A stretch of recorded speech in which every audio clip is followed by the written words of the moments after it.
Olha aí, pessoal, a situação econômica na China continua bastante grave. Essa é a verdade. Ainda há um impasse em relação àquilo que saiu do relatório da terceira plenária do Politburo do Partido Comunista Chinês ali da China, o governo da China, né? A situação está um pouco estranha do ponto de vista econômico, realmente. O crescimento do consumo da economia de forma geral tem caído, ou seja, há um crescimento, ainda que os números oficiais sejam bastante questionáveis, há um crescimento ainda, só que num ritmo menor. A economia está perdendo velocidade, né? E você sabe, fisicamente falando, inclusive, perder velocidade é a primeira etapa para você parar, né? E no caso da economia, para você andar para trás depois. Então, o Banco Central lá, o banco da China ali, o People Bank, né, da China lá, injetou uma grana violenta aqui de 25 bilhões numa tacada só no mercado financeiro, cortou a taxa de juros para quê? Para conseguir tentar estimular pelo menos a economia do país, algo que obviamente não vai funcionar, não vai dar certo. Acredite ou não, o pessoal do mercado econômico, na verdade, está indicando que o governo da China tem que gastar mais dinheiro, se endividar mais, né? Vai dar certo sim, amiguinho. Vai acreditando, confia. Mas vamos conversar então sobre esse tema, analisar esse assunto, só que antes não se esqueça, deixe o seu like e o seu comentário neste vídeo, se inscreva no meu canal se você ainda não for inscrito, considere se tornar membro patrocinador do meu trabalho, com valores a partir de R$ 1,99 por mês, você me ajuda bastante, pode ter certeza disso, né? Isso aconteceu na quinta-feira, estou gravando isso aqui no sábado, mas foi um anúncio do Banco do Povo da China, né? O Banco Central Chinês, de forma geral aí, né?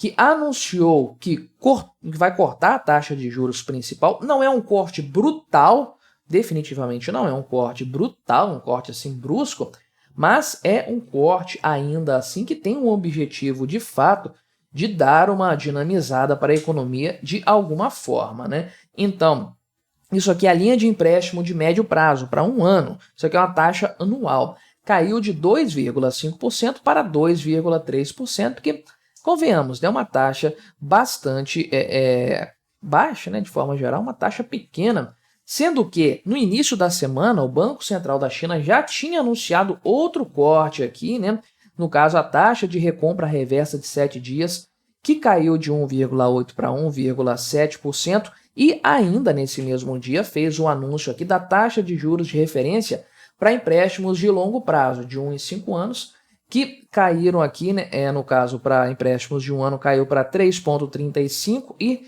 3,45 para os empréstimos de 5 anos, né? Então, foram cortes consideráveis aí, não dá para desconsiderar esse ponto aí, não dá para deixar de perceber que é uma tentativa do Banco Central de resolver esse problema e essa bomba que eles têm do ponto de vista econômico lá, que já adianto para vocês, não vai ser resolvido assim. Injetaram 200 bilhões de yuans, que dá aí uns 27 bilhões de dólares, né?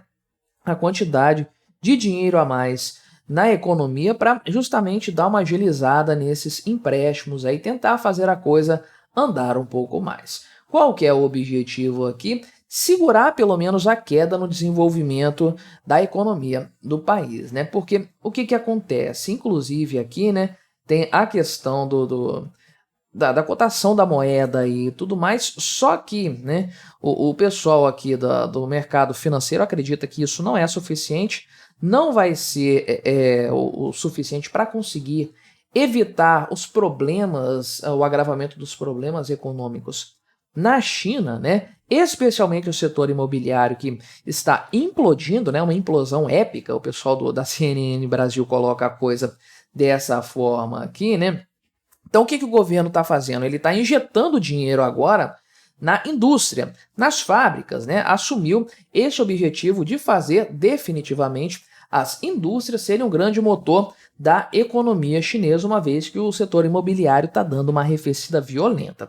O problema é o seguinte, você tem barreiras alfandegárias em muitos países, os países estão incomodados com a inundação de produtos chineses que está acontecendo aí, no mundo todo praticamente, você tem lá milhares de carros estacionados ali no porto da Bélgica porque simplesmente não tem demanda. Os carros estão chegando, não tem quem queira comprar isso. Olha como é uma bolha inflada pelo governo, né?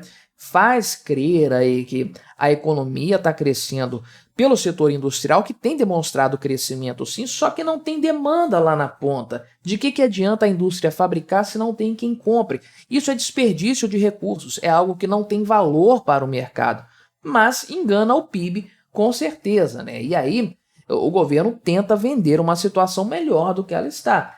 E não tá boa, porque na verdade, né, de um trimestre para o outro, o acumulado de 12 meses no crescimento econômico chinês caiu de 5,3% para 4,7%, né? Está crescendo ainda, mas num ritmo menor. E esse crescimento aqui, né, se for mantido, estamos falando de uma redução de 0,6%, vai fazer o crescimento do PIB cair pela metade em um ano, se a coisa continuar nesse ritmo, que é um grande problema para o governo chinês, né? Aliás, aquela pergunta que tem que ser sempre feita. E o Xi Jinping? Onde é que está o Xi Jinping, né? Tá vivo? Tá morto? Eu fiz um vídeo aqui no canal exclusivo tratando desse tema, das teorias dos rumores que estavam circulando aí e tudo mais. E eu preciso dizer para vocês, tem 10 dias que eu fiz aquele vídeo. Hoje é dia 27 de julho, eu gravei na noite do dia 17 e publiquei no mesmo dia. E até agora eu não me convenci a respeito do Xi Jinping estar vivo, né? Para todos os efeitos, ele está vivo, participou da plenária, fez o encerramento lá e já fez outras aparições aí, né? Só que a única aparição pública convincente, vamos colocar assim, né, que nós podemos vincular a alguma coisa, foi lá num evento no Vietnã por conta da morte de um cara lá, de um comunista lá e tudo mais, que o Xi Jinping esteve presente. E não me convenceu por completo, porque outros fatores pesam bastante. Por exemplo, você tem uma escassez de atividades dele nos últimos dias. Os outros membros do partido estão trabalhando como sempre, está cheio de notícias sobre eles aí. Sobre o Xi Jinping, não. Você tem fotos específicas dele aí. Ah, participou de um evento ali. Nesses dias ele foi em uma reunião só, parece. E não tem fotos dele participando dessa reunião, uma coisa assim impressionante. Por que tem essa escassez de material de mídia do Xi Jinping depois da reunião, depois que a reunião acabou, né? Você teve o vídeo de encerramento, mas não dá para saber se é um encerramento de fato, não tem um discurso do Xi Jinping, não tem ele lendo ali o documento que foi redigido como encerramento ali.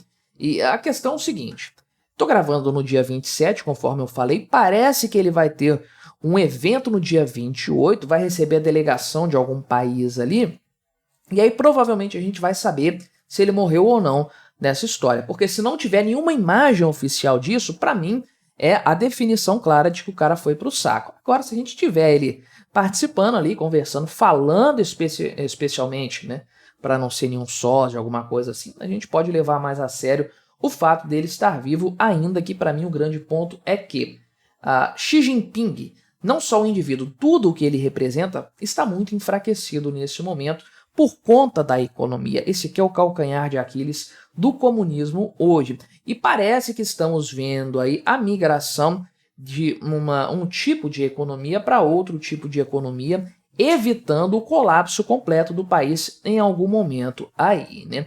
Então, os economistas acreditam que essas medidas tomadas pelo Banco Central não vão resolver o problema, né? Na verdade, aqui, ao invés de forçar crédito, eles dizem que o governo tinha que elevar o gasto fiscal. Discordo completamente, totalmente disso aqui. Não é isso que vai salvar a China do colapso financeiro. Não é o comunismo, não é o Estado, não é o governo que vai fazer isso. O governo causou esse problema.